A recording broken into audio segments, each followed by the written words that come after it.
In an interview from a little over a year ago from the Korean Uncoachable podcast, Rush, the current coach of T1 and the former coach of the Dallas Fuel, said, "The San Francisco Shock is not manly."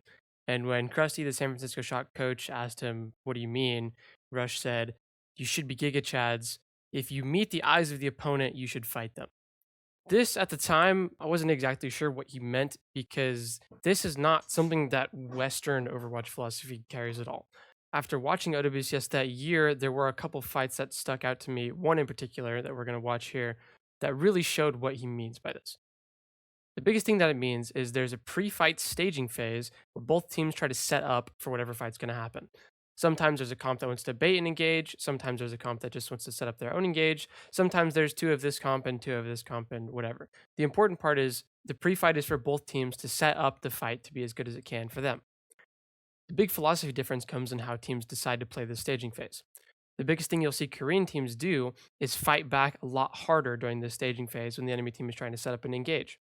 Western Overwatch philosophy has been polluted for a long time with ideas about kiting.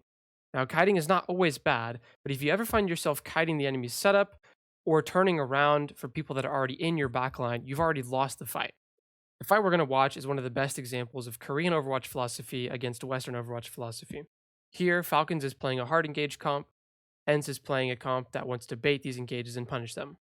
Now, quickly, I'm just going to let the fight play out, and then we'll go back here and we'll talk about it. Then try and maybe use that blade, and for the first time we're going to see Venture for this. Yeah, of course, they really effective at playing a lot of these off angles. We've seen a lot of teams combine them with the Malga. See how it plays out once again. Pistola this time needs to avoid getting cut off the rest of the team, singled out. Cage fight available here for Smurf, though. That's dangerous. Stalker's heading on in. Copper as well. Doesn't even need the Dragon Blade to do some serious work here. Distributing flux. He's not caught in it. He dodged it. And Proper's back. So, where did it all go wrong? Before we get really into it, I want to describe a little bit more what I mean by staging in this pre-fight staging phase. Almost everyone understands the concept of space in the game or map control. The more space that you have, it's easier to set things up, it's easier to engage, it's just easier to do everything. The difference in philosophy shows in a couple of places. How do you get space? What do you do with it? And if you're trying to play against a team that gets space against you, how do you fight back? Well, first, let's go over what Falcons does really well. When you're trying to retake into an enemy team or get space in general, there's a couple things to look for. There's usually a core and an angle of some kind. Deciding which of these is easier to punish or try to play through is the first step. Is there someone alone here? How close are they? Who has ults? What kind of comp is this? Those are all things to consider, right? Here they see the backline is pretty far, very hard to reach, and the tracer is alone and close to the right. This is a pretty no-brainer decision as to trying to clear this tracer. So the first step is pretty easy. As far as what ENCE can do better here, the only things they can do is make this angle harder to clear, either send your Lucio to help this tracer, or let Kevster play in a harder to clear location. But this is a pretty minor mistake. This is not where it went wrong. After the tracer is cleared, you're going to see them walk to the right and take some space. Now that we have space, we need to make a different decision. Do we want to do our engage now, or do we want to fight for a better setup? It's really important to understand that making space is not always going to get you kills. Making space is a tool to get a better setup. And it might seem like those two are the same thing, but it's really not. We made space to the right here. We could have tried to just engage with Blade here, but it probably wouldn't have worked. The backline is really far, they have lots of tools to live, and Proper's engage from here would have just been way worse than it was from the side. Falcon sees ENCE baiting and backing up even further and correctly decide that we can get an even better setup and even more space off of this. And this is the most important part of playing an engage comp. If the enemy team is trying to bait you in, punish them by taking all of the map that you can. Don't ever try to force this engage off of getting a little bit of space. If you look at the spot Proper gets to, it's very easy to make this work from here. I know Masters Genjis that could pull off this Nano Blade. The difficult part is getting to this spot. If you're ever watching a VOD and thinking, wow, that looked pretty easy, this is probably what you're missing. I'm not here to glaze Falcons, I'm here to flame ENCE. This is where you see the biggest philosophy difference. What does it mean to lock eyes and fight? The second you realize the enemy team is about to get a good setup, you have to stop them from getting that good setup. Right around here, when you see Vestola peeking, there's a couple important things we know. They just use cooldowns to clear our tracer. The Genji doesn't have cooldowns. The backline is still trying to walk around to keep up. And we have ults. Maybe I want to save this flux for something specific, like trying to catch the blade or trying to live in the cage. But either way, you need to stand your ground here. No matter how scary it might seem to stand your ground, it's always better to fight before the enemy gets a good setup than to let them get a good setup and try to turn around and peel people that are already in your backline.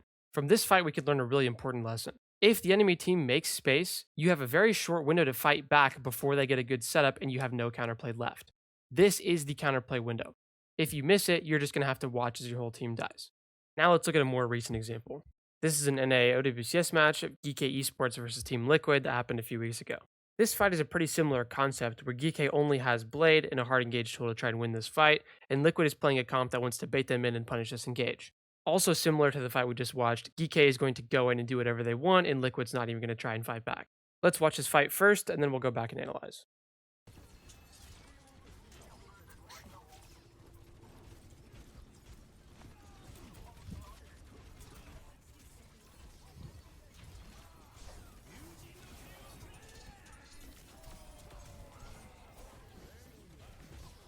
So that looked pretty easy. RuPaul never really had a chance, nobody stopped Genji from getting in. It was very easy to get the space and the setup we needed to make this kill happen. Now, Kuffa did get traded on the way in due to his own micro, but that was a personal mistake, and they do come back and clean this fight up anyways. So what happened? How do we make space? What kind of setup did we get out of that space? And how do we just get this kill so easily? There's a couple things. First of all, there's two ways to make space and try and get the setup. If we have a cheap ult we can use, like Noon or Window, we can just pop one of these, get all the space, and then set up after that. If we don't, we need really good swing timing, and we need to probably use our tank CDs and push with them. If you watch Kuffa, he jumps to the right, makes a little bit of space, and he walls to cut the Orisa off from his own backline. This is going to allow Maimon to reach for the setup that's going to let him blade. He wall comes off this wall, nice little piece of micro by the way, and his team is able to hard swing behind him, especially the cast and the BAP, to punish anybody that tries to shoot the Genji, and also to hard pocket him. So this setup was good, but again, I'm not here to glaze Geeke, I'm here to flame Liquid. Where exactly was the counterplay that we missed for this engage? Well, all we have is Torbull and some CDs. Now, these are very strong CDs, so there's no excuse for it to not be enough to fight back in this neutral. Let's watch this fight really quickly from Zero's perspective.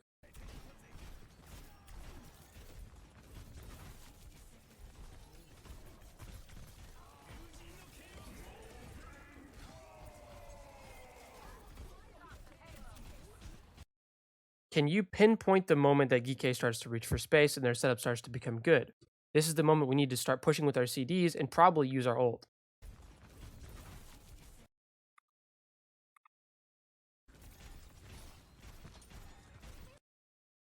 Did you catch the moment that Liquid missed? It's right around here. You can see Kuffa starting to set up, the wall's about to come out, and also this is a very big and important cooldown. There's no reason we're not able to push here, start to zone backliners, and make sure this Genji can't set up for his blade. If you need to use this ult, that's totally fine. You're going to be able to turn around for this hazard, maybe he'll get gripped out, but you'll get to keep all the space on the map, and this blade will be impossible to set up. Watching people set up engages in front of you and not fighting back for this space is exactly what Rush is calling you not manly for. You've locked eyes. Now it's time to fight. The only reason this fight is close at all is because Kuffa decides he feels like dying instead of jumping back to his team. Here he has jump, is 300 health, and decides to just watch everybody on the enemy team shoot him to death instead of leaving. If Kuffa hadn't donated this generous miracle pick for you guys, this would have been a horrible stomp on the end of circuit, and I don't want to watch this anymore.